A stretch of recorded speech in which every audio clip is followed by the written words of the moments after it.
बिस्मिल्लाहिर्रहमानिर्रहीम। हवा ये वो नादीदा क़ुव्वत है जो हमारी ज़िंदगी का एक लाज़मी जुज़्व है। हम इसे देख नहीं सकते मगर इसकी मौजूदगी हर लम्हे महसूस कर सकते हैं। कभी ये नसीम सहर बनकर हमारी रूह को ताज़गी बख्शती है, कभी ये तूफ़ानी जकड़ बनकर तबाही ले आती है। ये बादलों को उड़ाती है, बारिश बरसाती है, फसलों को सैराब करती है और कभी पूरी बस्तियों को उजाड़ भी देती है। हम रोज़मर्रा की ज़िंदगी में हवाओं को सिर्फ़ एक फ़ितरी मज़हर समझते हैं, लेकिन इसके पीछे एक अजीम तर राज पोशीदा है, एक इलाही निज़ाम जो हमें अहले बैत अलैहिमुस्सलाम की तालीमात से मालूम होता है। नाज़रीन, क्या आपने कभी सोचा है कि हवाएं सिर्फ़ हवाएं ही नहीं बल्कि अल्लाह का लश्कर हैं। इन पर मखसूस फ़रिश्ते मुकर्रर हैं जो अल्लाह के हुक्म से इन हवाओं को चलाते हैं। ये हवाएं कभी अल्लाह की रहमत का ज़रिया बनती हैं तो कभी उसके गज़ब का निशान। हज़रत इमाम मोहम्मद बाक़िर अलैहिस्सलाम ने इस राज को अपने एक सहाबी अबू बसीर के सामने खोला। जब अबू बसीर ने आपसे 4 बुनियादी हवाओं शुमाल, जनूब, मशरिक़ और मग़रिब के बारे में सवाल किया। इन्होंने अर्ज़ किया कि कुछ लोग कहते हैं कि शुमाली हवा जन्नत से आती है और जनूबी हवा दोज़ख से। इमाम मोहम्मद बाक़िर अलैहिस्सलाम ने इस मौके पर एक मुकम्मल, तफसीली और हैरान कुन वज़ाहत फरमाई जो ना सिर्फ रूहानी बसीरत से भरपूर थी बल्कि कायनाती नज़म को भी आश्कार करती थी। इमाम मोहम्मद बाक़िर अलैहिस्सलाम ने फरमाया, अल्लाह के लश्कर हवाओं के भी हैं जिनके ज़रिए वो नाफरमान कौमों को आज़ाब देता है।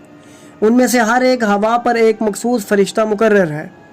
जब अल्लाह किसी कौम पर अपना गज़ब नाजिल करना चाहता है तो वो इस ख़ास हवा पर मुकर्रर फ़रिश्ते को हुक्म देता है और वो फ़रिश्ता उस हवा को हुक्म देता है। फिर वो हवा उसी शिद्दत के साथ आती है जैसे कोई गज़बनाक शेर झपटता है। इमाम मोहम्मद बाक़िर अलैहिस्सलाम ने कुरान मजीद की मुख्तलिफ़ आयात का हवाला देते हुए बताया कि किस तरह कौम आद पर तेज़ हवा सर्द मुसल्लत की गई और किस तरह एक हवा ने एक बाग को राख कर दिया। इन तमाम हवाओं पर अल्लाह के हुक्म से मखसूस फ़रिश्ते मुकर्रर हैं जो नहायत दुरुस्तगी से अपना काम सर अंजाम देते हैं। इमाम मोहम्मद बाक़िर अलैहिस्सलाम ने मज़ीद फरमाया कि हर हवा का अलग नाम है और इनके काम भी अलग अलग हैं। कुछ हवाएं रहमत वाली होती हैं जो बारिश बरसाती हैं, बादलों को हरकत देती हैं, फसलों को उगाती हैं। इन हवाओं में से एक बादलों को हरकत देती है, दूसरी बादलों को आसमान और ज़मीन से घुमाती है, तीसरी इन्हें निचोड़ती है और चौथी बारिश के कतरों को ज़मीन तक पहुंचाती है। कुरान में भी इस तरतीब को बयान किया गया है कि अल्लाह हवाओं को भेजता है, वो बादलों को उठाती हैं, फिर हम इन बादलों को आसमान में फैलाते हैं और आखिरकार बारिश नाजिल होती है। ये पूरा निज़ाम महज इत्तफाक नहीं बल्कि इलाही नज़म का हिस्सा है जिसमें फ़रिश्ते बराह रास्त अमल करते हैं। इमाम मोहम्मद बाक़िर अलैहिस्सलाम ने फरमाया कि इन 4 हवाओं के नाम दरअसल उन फ़रिश्तों के नाम हैं जो इन पर मुकर्रर हैं। जब अल्लाह चाहता है कि शुमाली हवा चले तो वह शमाल नामी फ़रिश्ते को हुक्म देता है।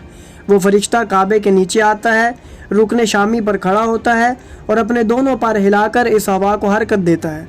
वो शुमाली हवा फिर अल्लाह के हुक्म से जहाँ चाहे जाती है। इस तरह जनूब फ़रिश्ता जनूबी हवा पर मुकर्रर है। वो भी काबा के नीचे आकर रुकने शामी पर खड़ा होता है और हवा को फैलाता है। मशरिक़ और मग़रिब भी ऐसे ही अपने अपने सिमत की हवाओं पर मुकर्रर फ़रिश्ते हैं। ये सब कुछ अल्लाह के हुक्म से होता है और ये फ़रिश्ते उसके हुक्म के मुंतज़िर रहते हैं। तो नाज़रीन, ये सब कुछ हमें याद दिलाता है कि कायनात का कोई भी निज़ाम बेतरतीब या खुदकार नहीं है।